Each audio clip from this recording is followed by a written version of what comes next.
Everybody asking how we doing, say we good. Don't need no one to tell me how to live just like they would. It ain't their business but they in it, I don't know why. Revolved around.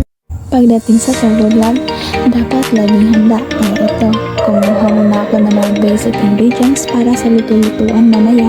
Tingnan nyo, meron tayong lamas, may tuyo, suka, uli-atsay, magic sarap at ahos.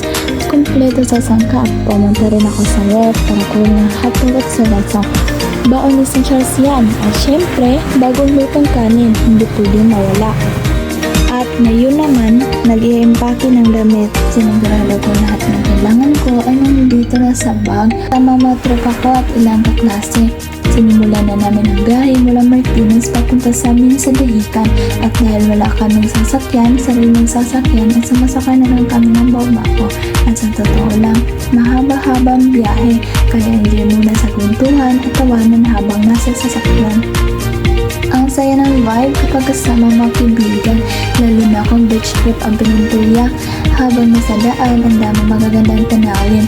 At siyempre, kaya kung papunta kayo dito, huwag kalimutang mag-windowseat para ma-enjoy ang view.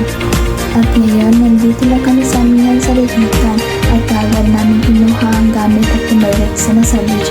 Wow, ang feeling! Fresh na fresh ang hangin at kitang-kita ang ganda ng dagat.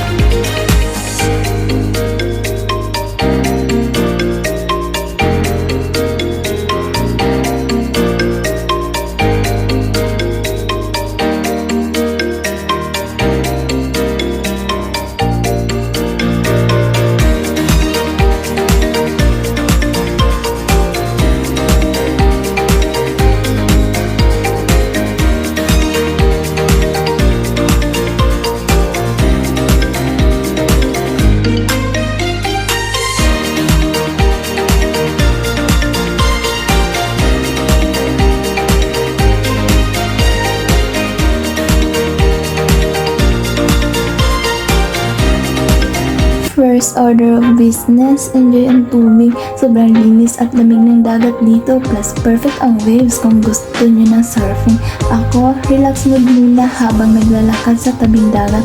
Sobrang peaceful at Instagram worthy ang lugar.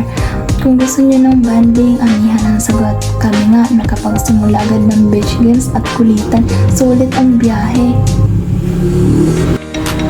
Salamat sa pagsama sa trip namin mga kaibigan. Sana na-enjoy niyo ang kwento ko mula sa paghahanda hanggang sa beach adventure ko dito sa amin sa Dahican. Kung naghahanap kayo ng relaxing pero fun na lugar, this is the spot!